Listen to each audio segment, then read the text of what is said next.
আসসালামু আলাইকুম। নতুন আরও একটি ভিডিও নিয়ে আমি চলে আসলাম। দেখতে পাচ্ছেন ছোট ছোট তাজা তাজা টাকি মাছ। এই মাছগুলোকে আমি শুটকি বানাবো। আর আমার মেয়ে ভর্তা খেতে চেয়েছে, ওকে ভর্তা বানিয়ে দিব। তো মাছগুলো অনেক হয়েছে, তো মাছগুলোকে আমি একা একা কাটতে পারছিলাম না। পরে আমার যা এসে আমাকে সাহায্য করে। এতগুলো মাছ আমি কিভাবে কাটবো, যেহেতু কাটা যেত, যেহেতু আজকে আমার বাড়িতে কাজ আছে, অনেক কাজ, মানে অনেক কাজ। তো আমরা দুজনে মিলে মাছগুলোকে কেটে নিলাম। ও আমাকে সাহায্য করলো, কেটে ধুয়ে দিল। আমিও কিছুটা মাছ কেটে নিলাম। তো আমার চাচা শ্বশুর এই ঘর থেকে, দুই চাচা শ্বশুর এই ঘর থেকে টিনগুলোকে বের করে নিচ্ছে। এটা আমাদের স্টোর রুম। আর স্টোর রুম থেকে যেহেতু জায়গা কম, যেহেতু এখানে রুম রুম করা হয়েছে, সেহেতু এখান থেকে বের করতে অনেক কষ্ট হচ্ছে। তো পরে টিনগুলোকে বের করে নেওয়া হবে, কারণ কাজ হবে আজকে। আর তো দুইজনে মিলে টিনগুলোকে বের করছে আমার। তারপর মাছগুলোকে কাটা হয়ে গেল। তো ভাবলাম যেহেতু রোদ উঠেছে, তো মাছগুলোকে খুবই ভালোভাবে ধুয়ে নিতে হয়েছে। ধুয়ে নিয়ে তারপর কিছুটা হলুদ দিয়ে আমি মাছগুলোকে শুটকি করতে দিলাম। আর এই টাকি মাছের শুটকিগুলো অনেক অনেক স্বাদ লাগে। যে কোনোভাবে যে কোনো কিছু দিয়ে রান্না করলে ভালো লাগে। আর এখন যেহেতু বৃষ্টি বাদলা নেই, সেহেতু এখন শুটকি করাটা অনেক সহজ।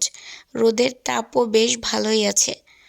তো এই তো এই মাছগুলোকে শুটকি করে নিব। আর আমি এর আগেও কিছুটা মাছ শুটকি করে নিয়েছি। তো এর মধ্যেই যেহেতু ঘর দেওয়ার কাজ আজকে হবে, সেহেতু কিছুটা বাঁশও লাগতে পারে কাজের জন্য। তো যার কারণে আমি আবার আমার চাচা শ্বশুরকে বললাম যে আমাদের একটা ছোট বাঁশঝাড় আছে, এই বাঁশঝাড় থেকে আমার আরেকটা চাচা শ্বশুর দুইটা বাঁশ কেটে নিলেও যদি কাজে লাগে, সেই জন্য। তো আজকে তো আমি সকাল সকাল কাজ শুরু করে দিয়েছি। তাদের জন্য সকালে 9টার মধ্যে রান্না শেষ করে ফেলতে হবে। তো আমি 6টার থেকেই কাজ শুরু করে দিয়েছি। তো সব কিছু কেটে কুটে নিয়ে আমি এখানে মাছগুলোকে ভিজিয়ে নিলাম আর রাইস কুকারে ডালটাকে সিদ্ধ দিলাম, যেহেতু আমার একটা চুলা রান্না করতে দেরি হয়ে যাবে, সেজন্য। পরে চুলাতে ভাত বসিয়ে দিয়ে আমি এখানে তরকারি রেডি করে নিব, আর ওইদিকে ডালটা সিদ্ধ হয়ে যাবে। তো ভাতের জালটাও ধরিয়ে দিয়েছি, ডালটাও সিদ্ধ দিয়েছি। এখন আমি কাটাকাটিটা শেষ করে নিব। তো কাটাকাটি হচ্ছে মূলা দিব আর হচ্ছে আলু দিব। কাটাকাটি করতেই রান্না করতে এসে দেরি হয়ে যায় বেশি, আর কাটাকাটিটা থাকলে রান্না করাটা খুব সহজ হয়। তো পেঁয়াজ, মরিচ, রসুন এগুলোকে কেটে নিয়ে শুধু সবজিটা কাটা বাদ রাখা ছিল, তো সবজিটাকে এখন আমি কেটে নিচ্ছি। আর এদিকে ভাতও হচ্ছে। তো আমি আজকে যে ঘরটা দিব, ঘরটা হলো খড়ি রাখা ঘর। আর এই ঘরটা দেওয়ার পিছনে অনেক কাহিনী আছে। কাহিনীটা আমি অন্য একদিন শেয়ার করব আপনাদের সাথে, কি কাহিনী সেটা। তো কাটাকাটিও শেষ, আর আগেই আমি মরিচ পেঁয়াজগুলোকে কেটে নিয়েছিলাম। যেহেতু একা একা কাজ করতে গেলে একটু দেরি হয়ে যায়, সব কিছু গুছগাছ করে নিয়ে আসতে গেলে দেরি হয়ে যায়। তো এদিকে আমার ডালটাও সিদ্ধ হয়ে গিয়েছে। এখানে আমার সবজি, মাছ সব কিছুই সিদ্ধ হয়ে গেছে। তো ডালের মধ্যে আমি হলুদ দিয়ে চলে আসলাম। ডালটা আবার হলুদ দিয়ে পানি দিয়ে ঘুটে দিয়ে আসলাম, যে ওটা হতে থাকুক, আর এদিকে আমি চচ্চড়িটা মাখিয়ে ফেলি। তো ভাত হয়ে গিয়েছে, চুলার উপরেই আছে, পানিটা শুষে নিচ্ছে। আর চচ্চড়িতে আমি বেশি কিছু দেই না, শুধুমাত্র মরিচ, পেঁয়াজ আর ধনিয়ার গুঁড়ি, হলুদের গুঁড়ি, পরিমাণ মতো লবণ। তো এগুলো দিয়ে চচ্চড়ি হাতে মাখিয়ে রান্না করলে অনেক মজা হয়। তো আমি সেটাই করছি। এখন আমি চচ্চড়িটাকে সুন্দর করে মাখিয়ে বসিয়ে দিব, তাহলে আমার কাজটা একটু হালকা হয়ে যাবে। যেহেতু কাজের মানুষগুলাকে আমি সকালে খেতে দিতে হবে, নাস্তা করতে দিতে হবে, তো তাদেরকে চা পান খাওয়ার জন্য টাকা দিয়েছি। তারা সেগুলো খাবে, খেয়ে আস্তে ধীরে 9টা-10টার দিকে আমার এখানে নাস্তা করবে। তো এখানে আমার পাঁচমিশালি মাছ ছিল, সেই পাঁচমিশালি মাছ দিয়ে আমি চচ্চড়িটাকে বসিয়ে দিয়েছি।